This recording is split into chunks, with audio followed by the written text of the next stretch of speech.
We are so ready. We're going to make this happen. Now, everybody, cross your fingers, whatever it takes, because there's bad things happening in a time vortex. So if things cut out, it's not my fault. Welcome to the Nutmeg Tavern. We are live, and I'm your host, John Townsend. And we're going to be covering, well, mostly we're just going to have fun today, but we're going to be having 18th century fun, which is double regular 21st century fun. Like I said, I'm John Townsend, and then I am joined by the bartender and assistant host. What do you call it? Co-host. That's what they call it. I've never called it a thing. Hello, everybody. It's good to be here. There he is, Ryan. Good job, Ryan. Thank you. And also making those technical things work. If they do, they don't. All the blame or praise rides on Aaron's shoulders. Happy Friday, or happy Thursday. Happy Thursday. Oh, yeah. Happy Already Thursday. thrown off. Thanks for being here. Yeah. Yeah. Yeah, So be patient. We had a little bit of camera failure right before we started, so hopefully it's good though. We'll see. Yeah, we'll see. We'll see. Yeah, he'll deal with it regardless, Yeah. one way or the other. One way or the other. It may be The master at work. I might have to just rotate the webcam. Who knows? Ooh. That would look bad, but Yeah. we're gonna get through the show. We're going to get through it. It's going to be great. We're drinking tea today, and the drink of the day here is an untested, just opened. I missed it. I should have had it opened on air so you could hear that, but that didn't happen. Dandelion Mead from Mr. Bendixson. But I'm going to hold that off for a few minutes. Maybe there's going to be some people join us, and they're going to want to see the reaction to this. So we're gonna leave it there. Looks good, doesn't it? Looks like mead. Where did that bottle get to? It's not this one, is it? It doesn't say Dandelion Mead on it. No. I don't know where. I think it's down there. Oh, Or yeah. you want a slug of it. Yeah, there you go. I think that's it. There we go. There you go. He'll try it out. If he keels over, then I'll know not to drink it. I think it's from 2016. Did you hear that? That was a nice sound. Yeah. Do it Really? again. One more time? There you go. There we go. It's from 2016, so you know it's probably good, or not. We'll find out. Got my tea with the nutmeg going on with it. This, kind of related to that, because this is mead. We got several new books in the stable, in the Townsends book stable. And one that we've got here that's just brand new on the website in the last hour. You are hearing about it first, like super first. This one is The Closet of the Eminently Learned Sir Kenelm Digby K.T. Knight. The Closet Opened, right?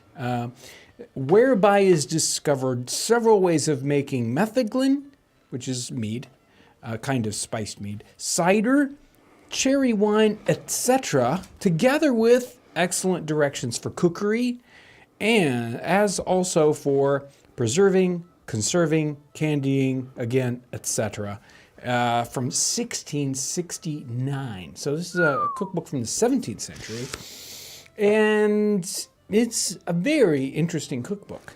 But a lot of this first part of it, the first, say, third of it, I think I counted 95 pages of basically mead instructions. I don't know how many pages of different kinds of mead you need, but apparently it's 95 pages of mead. A very good mead, a white metheglin, a most excellent metheglin.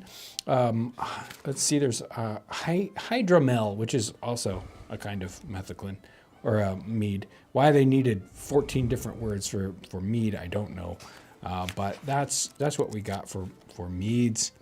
All of these are honey drinks. Now, they also have, after the section, when you get done with meads, they also have honey drinks, which is kind of funny. It's like, well, we did all these meads, and now we're going to tell you how to make a different kind of, sort of like a fast.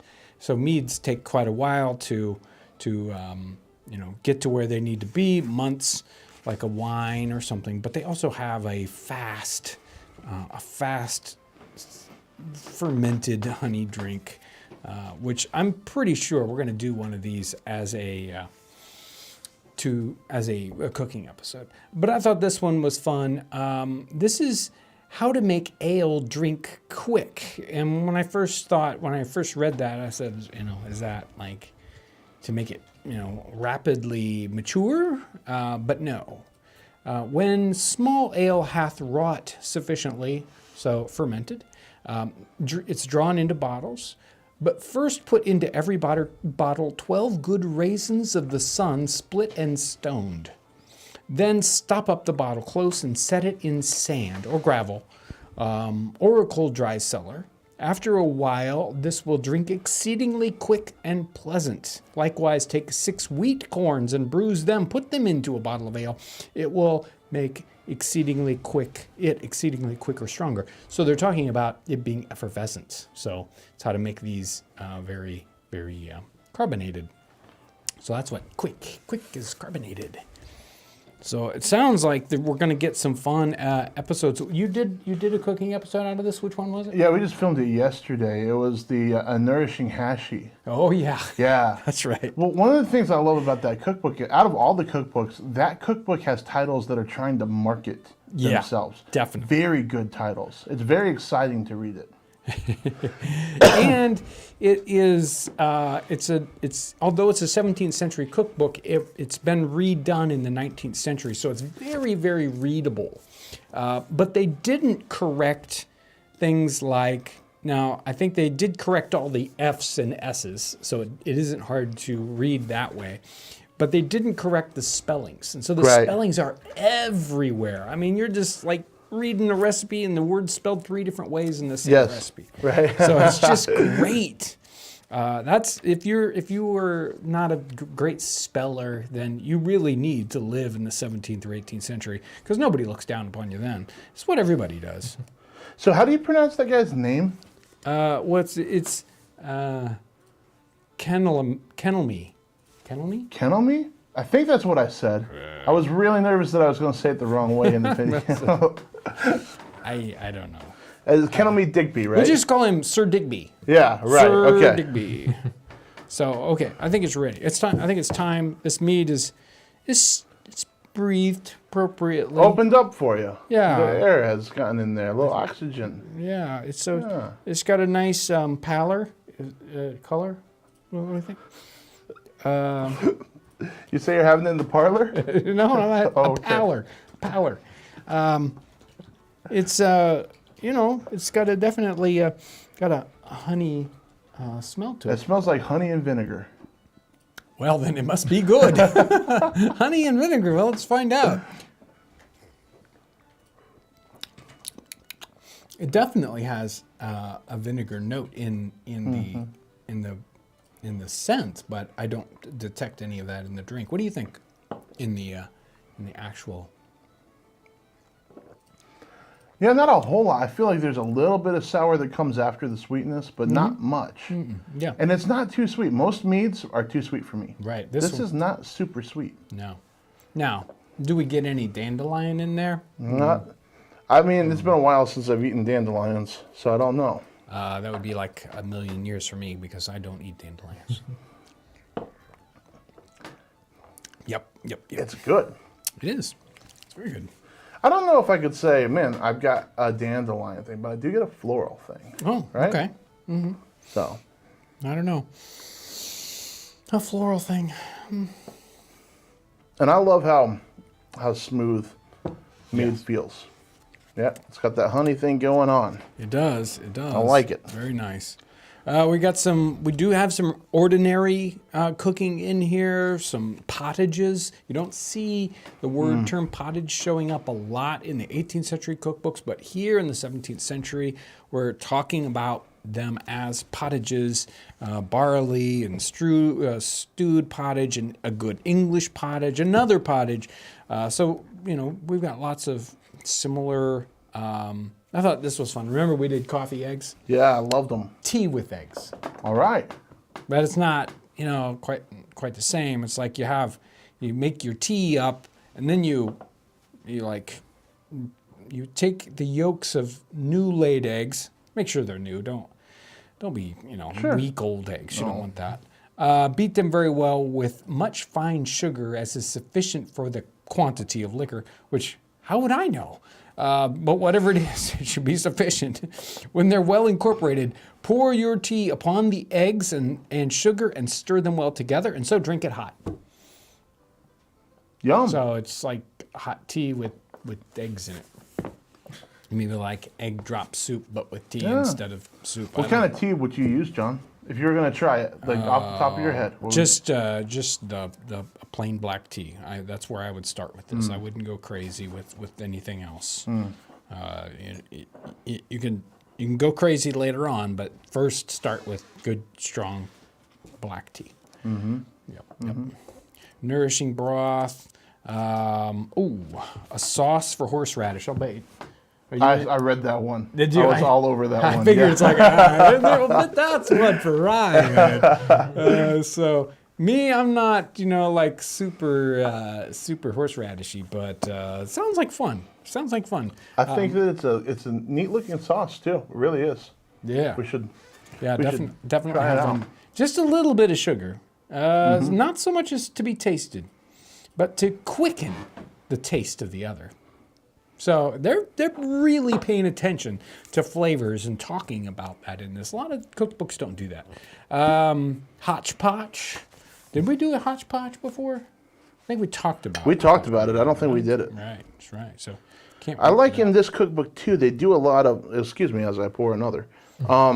They talk a lot about the why, right? So when they're giving instructions and they say, not enough to sweeten it, but just enough to quicken it. Right. You see that kind of theme throughout this cookbook where it's telling you it's really only supposed to do this, and that gives you an idea of how much to use. Yeah.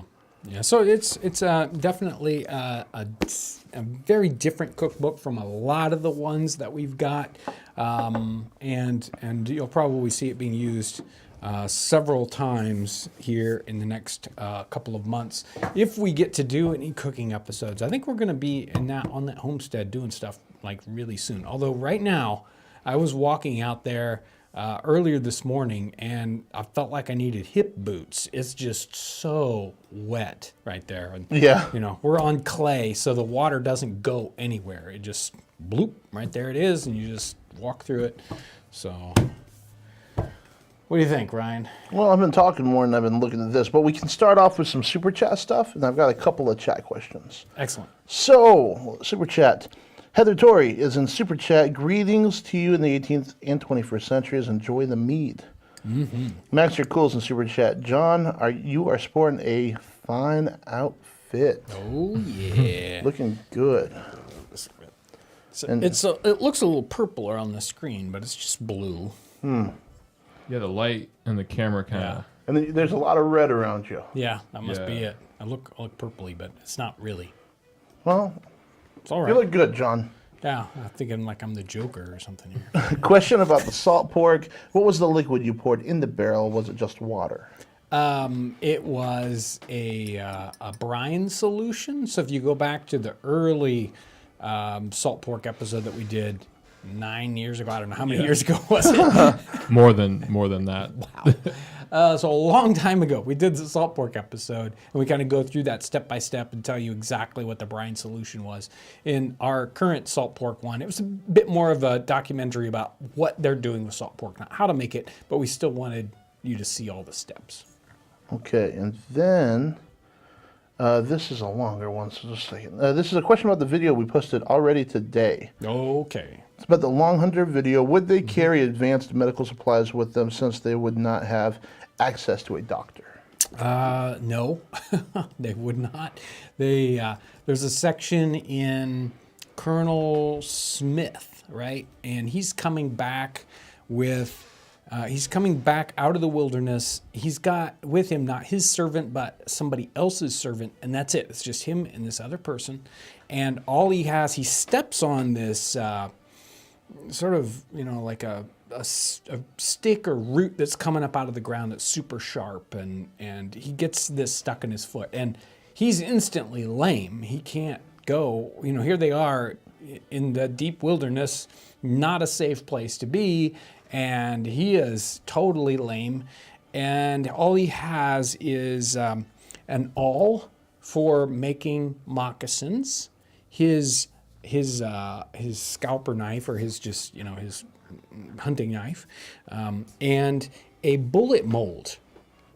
And so he takes the awl and he opens up the area. He slices into it with his knife, and then he has the person that's with him use the bullet mold like a pair of pliers to grip the giant splinter and pull it out of his foot. That's the advanced medical supplies that he had.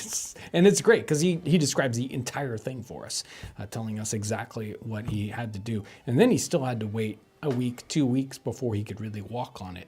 And that whole time they were very, very exposed. It was a dangerous situation, but it's like, well, if you can't move, you can't move.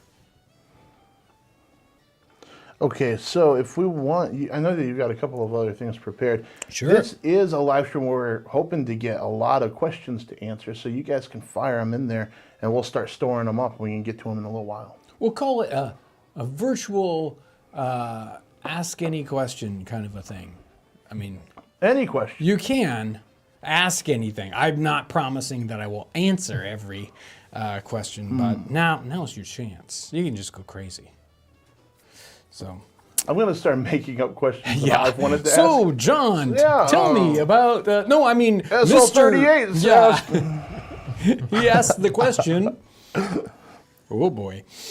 So, I'll go on. I'll read a little bit more, or I'll talk about a different book while you guys kind of build up and attack Ryan with fun questions. So, one of the other books we did that saltfish episode.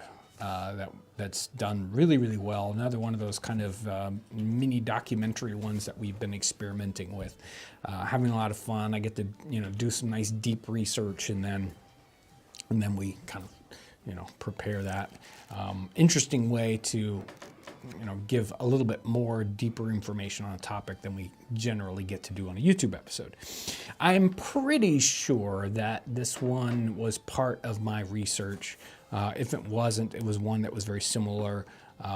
But this one is, this one's early. This one's 1582, and it's called "Salt and Fishery: a discourse thereof, consisting." It says insisting. Insisting on the following heads. See, I just love the spelling here. Several ways of making salt in England and foreign parts. The character and qualities, good and bad, of these several sorts of salt, English refined, adhered to be much better than any foreign salt.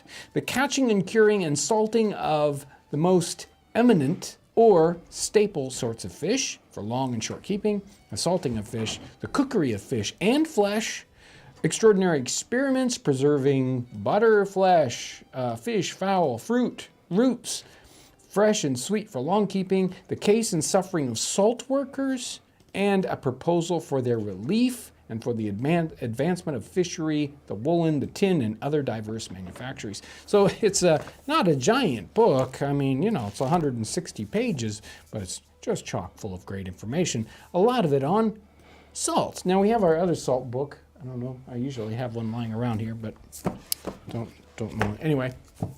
That one is a little bit later on the art of making salt.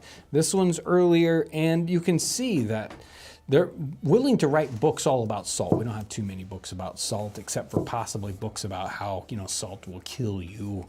But in their circumstances, their society really can't survive without salt. That would be like us, saying, well, we're just going to stop using refrigeration. Where does that go? Get rid of that.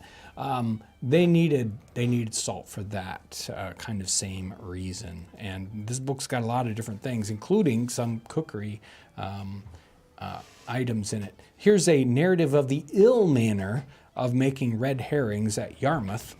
And someone's talking about how they're making red herrings, and I don't know if you really want to know about how red herrings are actually done.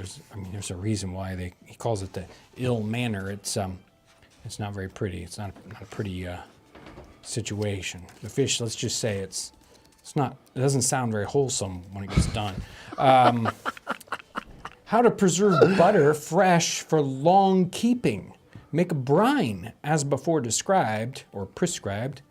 Keep the butter sunk in it. About the beginning of May, I caused this to be put into practice, potting up many lumps of butter, bought fresh out of the market, and they all kept sweet, fresh, and good, well-tasting till about Michaelmas, at which time the brine had eaten through the pot, they were spent. I don't know what exactly that means. And more was bought and packed up with the intent to keep it till May next. So here, I mean, generally, you if you had butter, if you didn't salt it, and we have today in the store we have unsalted butter and salted butter. And unsalted butter, it kind of can, if you're not refrigerating it a lot, if you just set it on the counter in the summertime, it can go off pretty quick. Salted butter will stay, pretty well, but in 18th century terms, our salted butter is very, very lightly salted. Mm-hmm. They would put massive quantities of butter or salt in their butter, and to use it, you had to wash the salt out of it to make it really usable. In this case, they're preserving it by putting those lumps of fresh butter into a brine solution and sinking it. And of course, that's keeping all the air away from it. And you got the salt in there so that the water won't turn weird and scummy and have bacteria and things growing in it. So interesting method here that we find out about them doing salt with their butter. What do you think, Ryan? You want to jump in? Oh, sure. I've got a ton. Okay, so let's see where to start. Okay, have you had a mead making experience, and if so, how did it go? I have not. I've experimented with a lot of simple fermented things, beer-wise and cider-wise, but mead isn't one of them. But it's on the calendar. We definitely want to do this one of these honey drinks, which is a sped up version of mead. So that ought to be fun. CJ is in Super Chat with a donation without a comment, so thank you, CJ. Yeah. With the current spring season, how popular was asparagus in the 18th century? It was very popular. You'll see it in paintings, in English paintings, and you'll see it also listed in gardens in North America as well as in Great Britain. It was a market vegetable. You would buy it in the market, or regular people are growing asparagus, and there are many asparagus recipes. So many asparagus pickling recipes, which is really neat. What does pemmican taste like?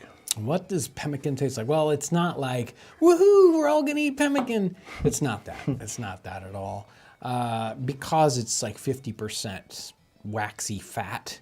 It's like, so imagine a plain, very plain tasting, not salty jerky with a whole lot of fat. Yeah, the currants, if you have currants or berries or anything in that, I think that helps it along. If it didn't have any of that, that would not be fun to eat. Yeah, it's a bit more of a survival food, definitely. Or you can use it with other things. You can use that pemmican, and we did that in the pemmican series where we kind of cooked with it. I took some home and made some potato hash with it. It was really good. Oh yeah. Oh yeah. Favorite 18th century fiction book? Favorite 18th century fiction. I would probably, I think that the Roderick Random book is one that I would kind of go to first. It's got some good stories in it. It's very similar to a lot of other fiction in the 18th century, which tends to be tedious to modern fiction readers. But you kind of got to take it in little bites and understand. And the same kinds of things always seem to happen to them. Very odd, good luck and bad luck kind of situations. But I'd say Roderick Random is like a primitive David Copperfield, in that kind of sense. So you can see the seeds of something like a David Copperfield in the 18th century. M Matrix S is in Super Chat. Happy Easter weekend. Were there any colonial Easter traditions that you can mention? Wow, not off the top of my head, but it certainly was one of those kinds of, we have different cultures going on in North America. Some of them are much more yes, we're going to celebrate these sorts of religious holidays and other ones, even though they're a very religious, let's say, culture, that they don't necessarily want to show that in large celebrations. So it's almost like the Puritans were saying, well, if the Catholics are celebrating this thing, we won't. Not at least in an outward fashion. So there's a bunch of different traditions there, and some of them are very much holding to that, and other ones not in a showy way, at least. Texas Veteran is in Super Chat. When you began living history, did you experience pushback from people? Society likes to dismiss anything not normal. I love the channel. I don't know. I would say no. No, I mean, either that or I live a constant life of pushback. Just, it's like he's pushing back all the time. What food preservation techniques from the 18th century can be safely used today? Well, salting is still safely used. They used a lot of drying techniques. So, drying vegetables and different things would still be considered a safe technique.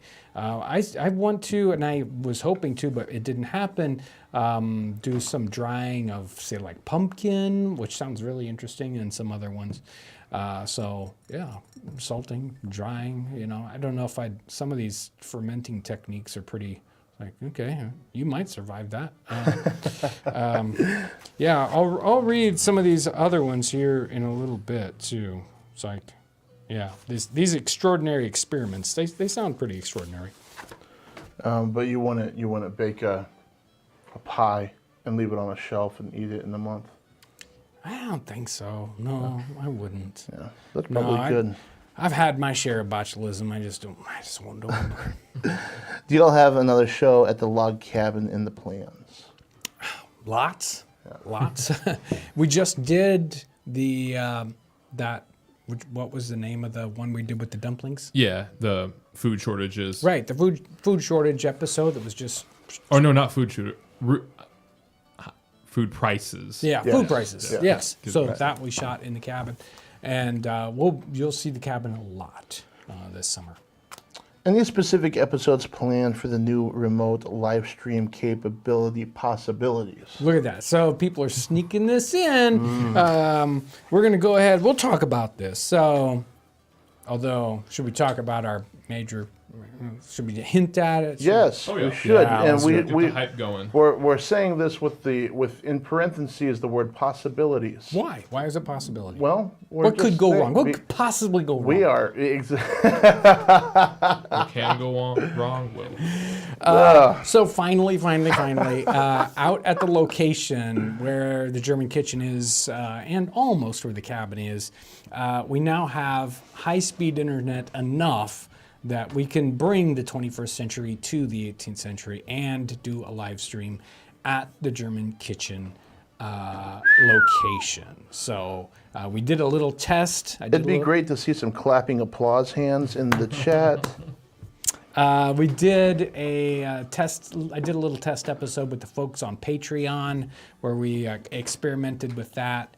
And now I think we've got all the equipment kind of, rounded up for that. And we're hoping to do a crazy long form cooking episode live, the whole thing. Ryan and I, hitting each other with pans and trying to get things done, and everything exploding like always happens in a cooking episode, but you don't get to see it. Mm-hmm. Well, in this live episode, whenever we manage to pull this off, we better do it before the weather gets too hot. There should just be a cloud of flour the whole time. What happened the other day? I asked you to find something for me, and you found an open bag of flour.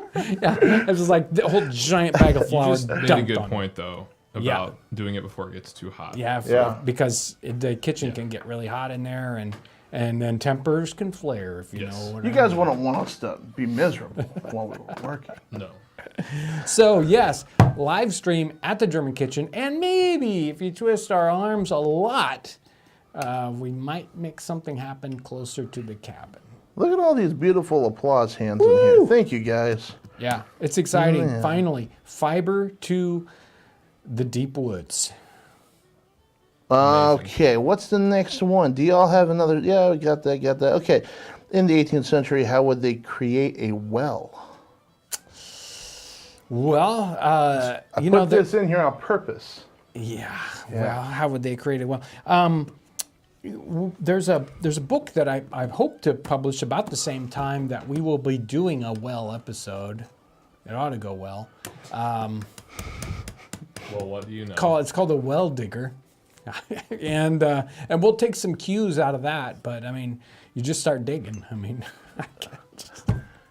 you line that. What we're gonna do is use the quick well technique that they used and talked about down at St. Augustine, and undoubtedly used in other areas where you use barrels as the liner.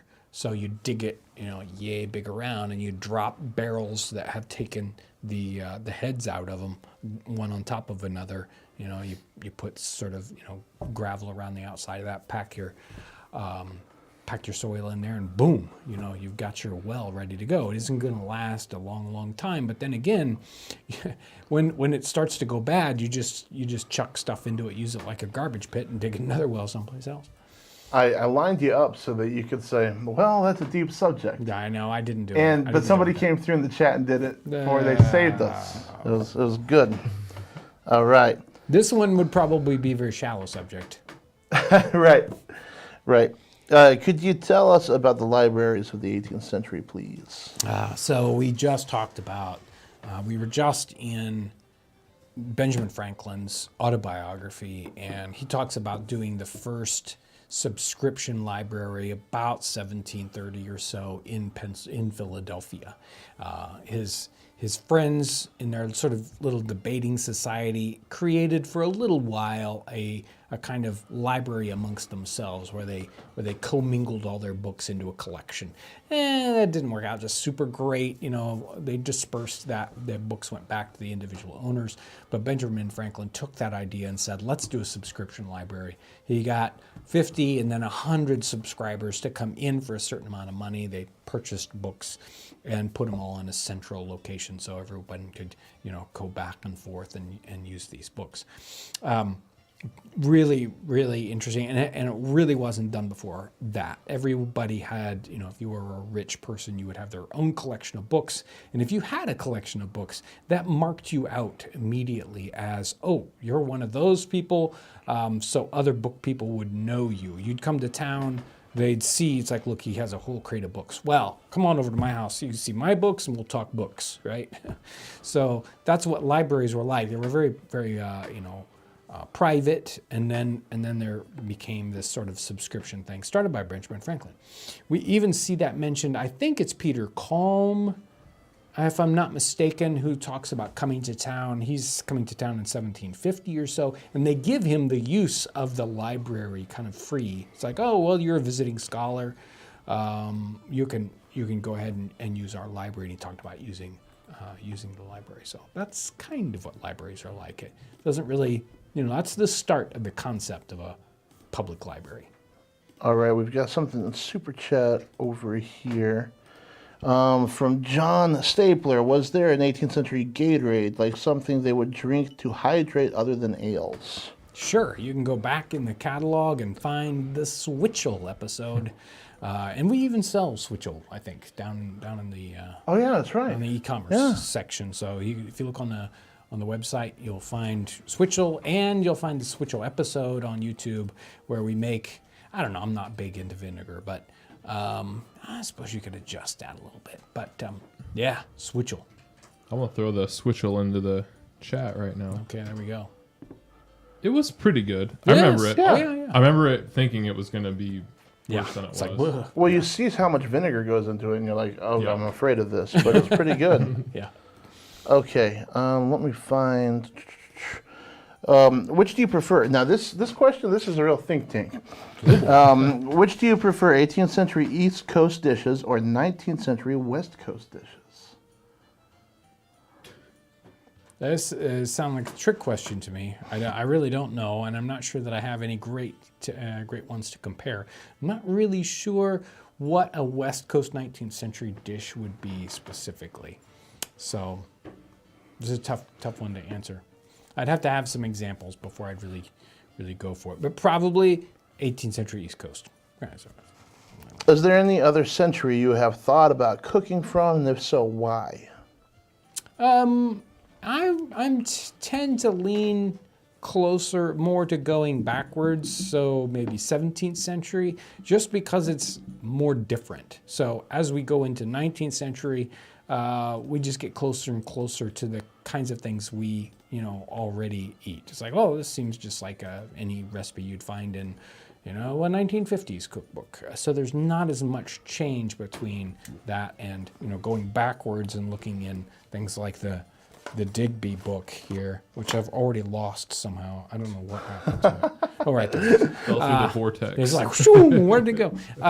So like the Digby cookbook, and hopefully we'll even do some of the Forum of Curie books, which is the Middle Ages, 14th and 15th century ones. I think we'll want to do that. So those are really tricky to read and kind of understand. But, stepping through the timeline of recipes is very, very fun.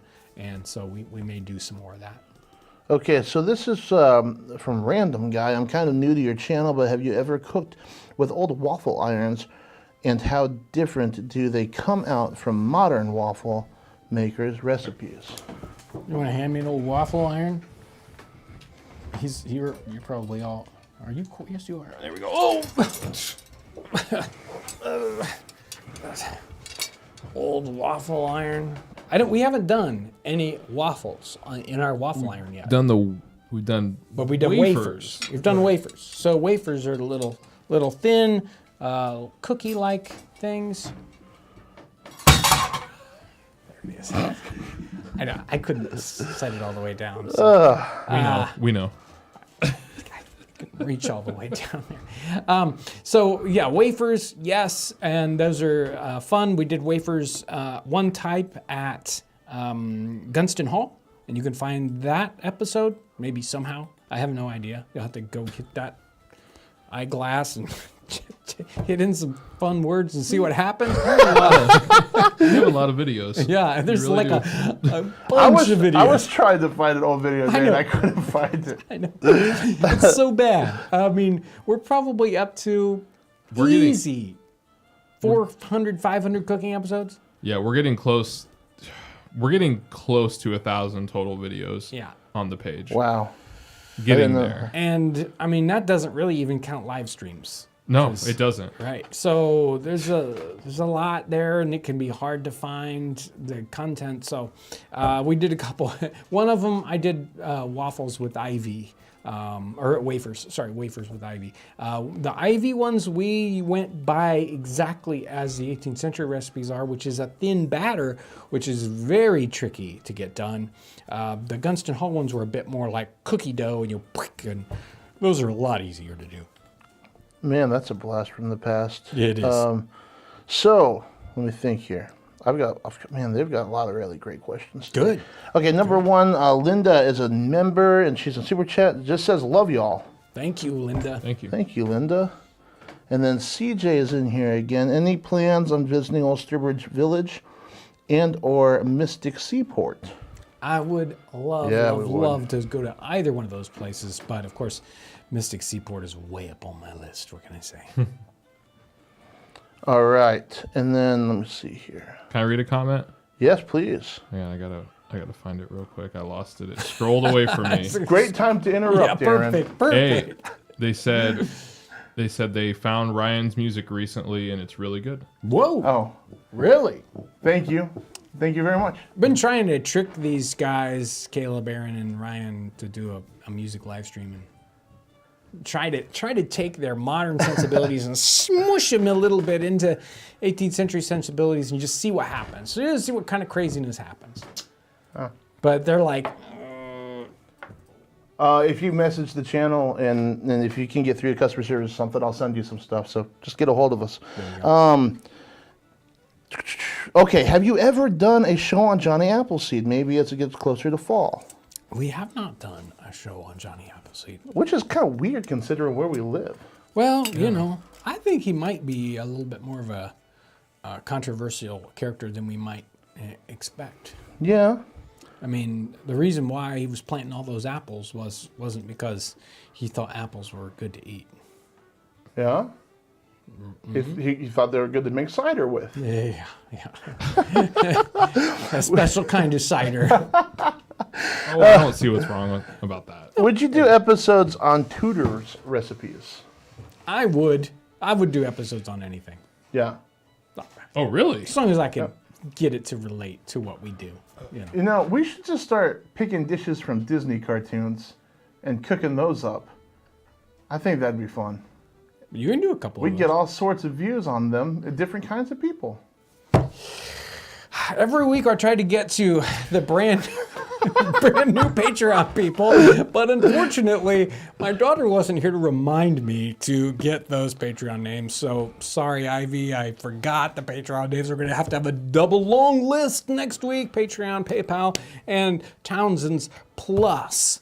But I will mention really cool Nutmeg Tavern hats. If you're interested in a baseball cap with a actual real leather, branded Nutmeg Tavern logo on the front, those are available on the website. And I'm sure Aaron will drop a link into the chat for you. I was thinking about taking one of those on my weekend trip to see if anybody recognizes the old boar. Oh, yeah. We'll see what happens. Yeah. We also should go ahead and say, if you are a Townsends Plus member, be on the lookout for a really special update that we've got for you coming next week. Yes. Hey, real I don't remember what I'm talking about, do you? Yeah, we're like, what is he talking about? No, I remember. Super Remember? special. Remember? There was a comment that was making me laugh. I'm sorry. What were Super you saying? special, super fun Townsends Plus update coming next week. Yeah. Coming next week. I don't know We if I talk remember. about a lot of things, guys. We have so many meetings, and it's just like, it seems, it's like 3 days ago we talked about, well, that was like 3 months ago. Yeah. Oh, it's April 14th. Yeah, Oh, what? Guys, I was joking about the Disney thing. We're not going to do it. There's so many no Disney comments. Well, I guess you can't do that. Are there recipes you have decided to not do because they are too bland or boring? This question is triggered by an old episode you did where you mentioned the modern day taste buds are overloaded. Well, yeah, there's usually sometimes bland and boring is fun, and that last cooking episode about food shortages is exactly that. It's like those ginger dumplings weren't just like blow your head off food, right? They were meant to feed poor people. It's like, what are you going to do when you don't have enough money for something else? Well, you can have this, and it's a way to, it's a good meal. So yeah, those can still make good episodes. Normally the ones we don't do are the crazy impossible ones, or ones that just don't fit today's sensibilities. I'm not going to do turtle soup. We just aren't going to do that, right? And there's some other episodes like that. We're not going to do any, whole heads boiled kind of thing. No. So those are the ones we definitely don't do that were popular in the 18th century. And there's some other ones that are just a little too common, maybe too bland, but usually if they've got a point, then we do something about it. Sue O'Connor, I've seen this Sue. comment. I think it was you earlier. It said, would you do an episode on mending? And the reason that I didn't read it is because I'm not sure if you mean clothes or health. I think she may have mentioned it when you were talking about the Colonel James Smith story. So go ahead and let us know what you think. Clothing? Mending clothing or mending health? I would think. Yeah, that's confusing if Right. you're talking about Smith. But yeah, mending clothing would be really good, talking about that at least, and maybe it's a picture study, because we do see that, and they talk about that in certain circumstances. And we did do health issues, mending health. Just last week, we covered the bone setter. All caps, we want turtle soup. We want turtle soup. You're not going to get it. Here's the problem. She says mending clothes, by the way. Okay. They had fake turtle soup, but you know what they used for fake turtle soup? A whole calf's head. So, no, I'm not even going to do a fake turtle soup. Come on, guys.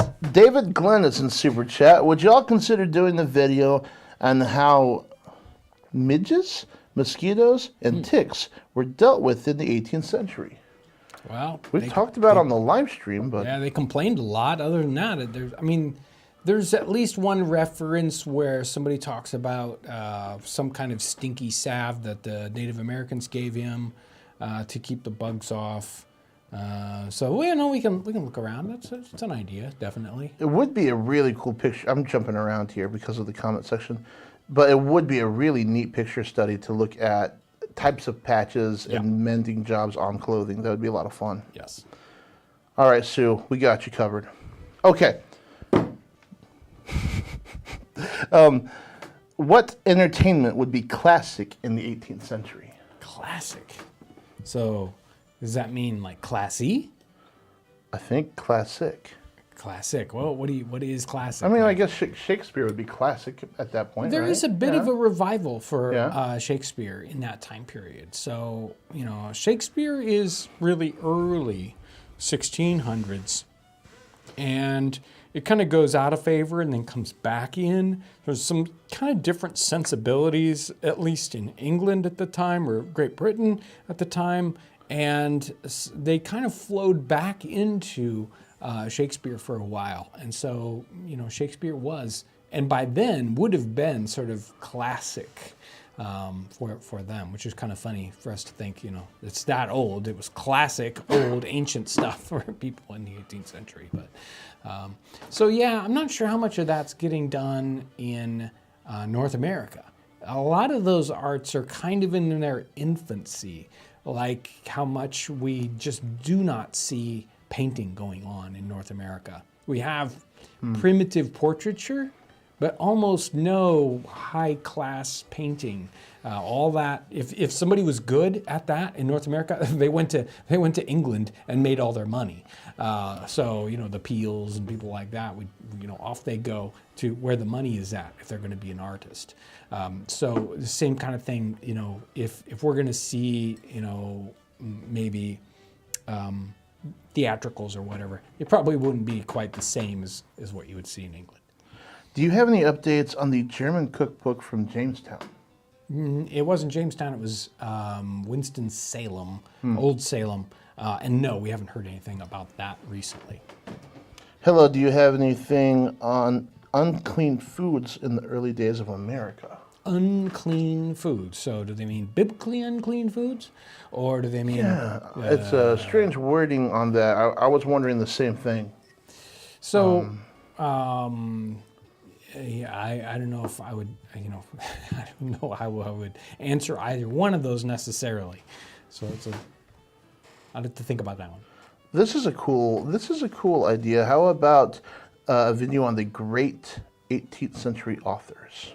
Great 18th century authors. That would be neat if we kind of compiled a list and went through them. Oh yeah, that'd be fun. Yeah, and there's some names there that are Defoe and I mentioned Roderick Random, that's Smollett, and some other ones that are just sort of classic pieces. Now, North America, you're not going to see much like that until we get into the 19th century, but we do have at least something like the autobiography of Benjamin Franklin. Not fiction necessarily, but a great writer. Do you know if egg dyeing for the holidays was something that happened in the time period? Don't believe so. I think that's a very European thing, and it's very 19th century as far as I know. Were there many theaters in the colonies? There are definitely some theaters, but theaters are troublemakers in our time period, as well as newspapers and things like that. So governments can be very finicky about letting those kinds of things happen, because that can be where sort of civil unrest can come from. So there are some theaters, but it's not a big thing. The oldest theater in the U.S., I was able to tour that last time I was down in Charleston. I think It's always Charleston with you. I love Why don't you Charleston. just go down to Charleston? Well, I don't go to a whole lot of historic places. I live in Indiana. I know. But I think it's called the Dock Street Theater, and it was very fun. It was very cool. Sounds And they had a period tavern that We're just going to have to go down there. It wasn't as fun as my establishment, but it was nice. John Talley is in Super Chat. I really like the recipe cards you send when you order stuff. Any chance you're going to sell them as a set? What do you think, Ryan? Well, it's something that we talked about before. The whole idea, I think, when it very first came about was to try to create collectible recipe cards and sell like a wooden box, and eventually you'd fill the box up. And then I got busy doing other stuff, and I think somebody else started making recipe cards to just include with purchases. Right. So we could pick that So back you'll just up. have to keep buying more and more and more stuff to collect all of them. Mm-hmm. And every time we see the name John Talley, we're going to make sure to put in the same recipe card as last time. I got 14 of the same one. Well, that was mean. I said that. No, we wouldn't do that. Somebody's... Well, okay. I saw that. I will iron my cap. I'm sorry, Valerie. What's wrong with it? It was bunched up after a hard day of work. Okay. We're getting close to time to say farewell. If there's anything else that you want to cover that you haven't, you should do it now. Let's see. We talked about salt and fisheries. There's another in case. I mean, it's getting that time that you want to go out fishing. Oh, and, we had the British Angler. And this is from later on. This is not so early as that last one. It's from 1740. And it's very interesting. It's split up into 3 sections. The apparatus, the fish themselves, and then the act of fishing. What's interesting is the act of fishing is probably the smallest of the chapters. So there's a whole section here about your line. And of course, part of it is the hair, horsehair. And it says, if you want, select not your hair from a lean or diseased beast, lest, much less those that are dead. So you want to get your horsehair from a live horse so he can kick you right in the head because you stole part of his tail. You want it from a stone horse that is fat, strong, and lusty, of 4 or 5 years old, and if possible, at the very time, well, I'm not going to mention that, that which grows from the inmost and middle part of his dock, and so extends downwards to the ground, and is commonly the biggest and strongest hair about the horse. So you want a super horse. You wanted to catch a big fish. Yeah, exactly. Yeah, exactly. Talks about using different kinds of bait. I thought it was interesting. So, I don't know. You do more fishing than I do. Have you ever heard of fishing with different kinds of dough other than for sucker fish? No. Like dough balls? No. Well, no. I guess not dough balls. No. Some different vegetables and things like that, but not dough balls. Yeah. So here he talks about taking fine flour and butter with saffron to color it and making a paste for fishing for roach or dace. And then some kinds of pastes made with white bread and milk for fishing for different kinds. I think carp is mentioned here. So multiple different kinds of pastes and also different kinds of smelly oils to put with it to attract the fish, right? And even the how to angle with this, if you've got this tender bait, how are you going to... Oh, that's interesting. Somebody just said dough balls for catfish. I've never heard that. So there we go.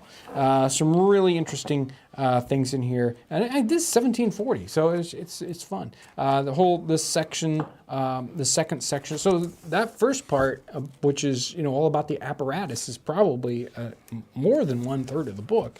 So then we have all about British fish, which it maybe doesn't connect as much with our fish as some of them do, pike and whatnot.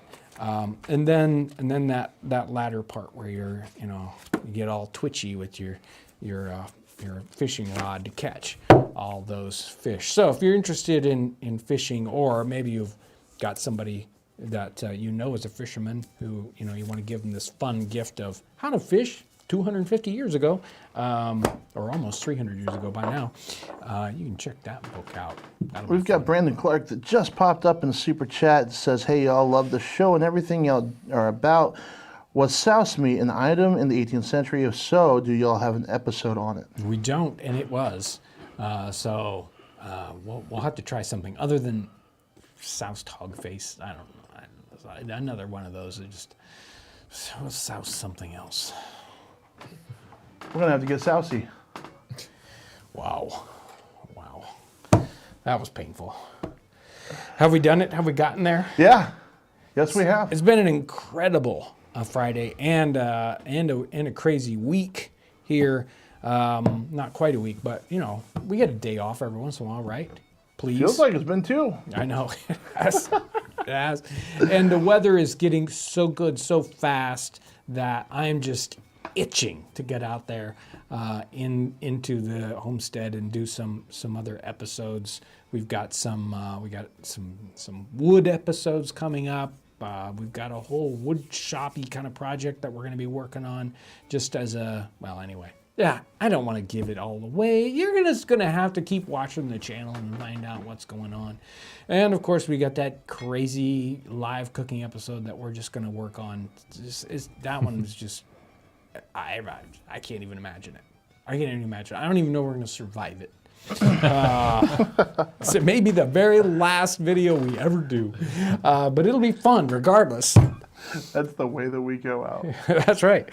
So super thank you to all you folks that are incredible supporters. Patreon folks, folks that are there on Townsends Plus. And if you haven't checked out Townsends Plus, it's time to check it out. And we're doubling down on Townsends Plus because we've been here a year and it's time to really go at it. So we're gonna be doing new fun stuff for Townsends Plus. And people that support on PayPal, people that buy merch, or if you can't do any of those things but you just watch our videos, super thank you to you a lot. I'm not joking. And if you share videos, so much the better. Thank you, double, triple thank you. I hope you folks have an amazingly wonderful weekend. Thanks for watching. Thank you, Aaron. Thank you, Ryan. Again, have a great day.